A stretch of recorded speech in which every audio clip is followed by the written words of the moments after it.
What's up, fight fans? This is Kurt DeVille with Counterpunch Boxing News, and I have some new news concerning Daniel Dubois. Daniel Dubois makes a bold statement about Tyson Fury after seeing him in a tough, drug-out fight with Otto Wallin. He says that I would tear Tyson Fury apart if we fought in the future. Until then, I'm going to work on getting the rest of these titles, and I'm working on getting the British title soon. He said that it was impressive watching Fury fight with those cuts for 9 rounds like he did. But if that was me, I wouldn't focus on the cut itself. I would focus on his other weaknesses. There are always chinks in someone's armor, and I would have focused on those. You know, first off,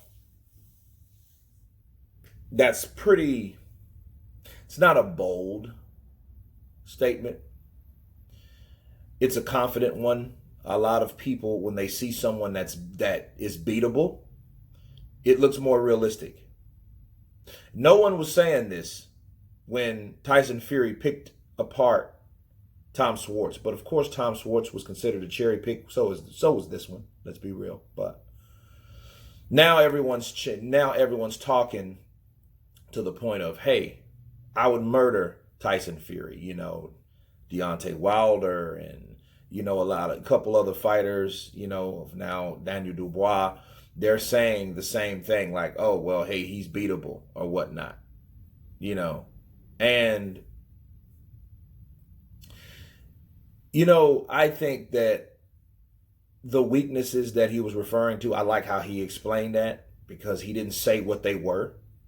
He just said there's always weaknesses. He didn't point them out, Now, one thing I know Otto Wallin did that he could have done when he hurt Tyson Fury, he should have went to the body, which he didn't. He was going to the body with that left hand at first. If you noticed that he stopped doing that, and I know why he did that. He did that because that scar, that huge cut, was a distraction because that was his target. He started targeting that eye, which he should have been targeting the body to set a head punch back up. Have Tyson Fury worried about the body assault that he started implementing, but there was none after that round. If you notice, Otto Wallin was throwing punches to the body. When he got cut, the cut got worse and worse and worse, right? He abandoned the body attack, okay? So that may be what Daniel Dubois was referring to when he said there's always chinks in the armor. Someone always has a weakness, and I think the weakness was with Tyson Fury. He was so busy trying to protect that eye. You could have implemented a body attack, especially when he landed that big left, and he didn't land those lefts that much, but this guy was applying pressure. So he was a pressure fighter. He had a pressure fighter's mentality. And one thing a pressure fighter is good at doing is working the body. Who else is good at working the body that Tyson Fury fought? Derek Chisora.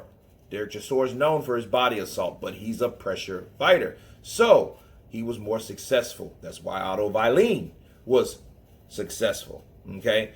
But in Daniel Dubois saying, hey, I would tear him apart in the future, you got to ask yourself, how far into the future?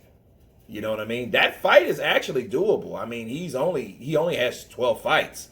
11 KOs, no losses, no draws. But at the end of the day, yeah, if you wait 3 or 4 years, 2 or 3 years, yeah, he might be favored, especially if Tyson Fury gets a loss, if he gets knocked out by Wilder or whatnot, right? Yeah, I would say so. I would believe that Daniel Dubois would beat Tyson Fury at that time. But as of right now, no, I don't think so. Daniel Dubois is still learning. He's still growing as a fighter, but it is interesting to hear guys get the confidence after a fighter has a tough fight. But anyway, I'll leave the link below. You guys tell me what you think about Daniel Dubois' statements. Of course, please subscribe, and you guys been Counterpunch. Peace.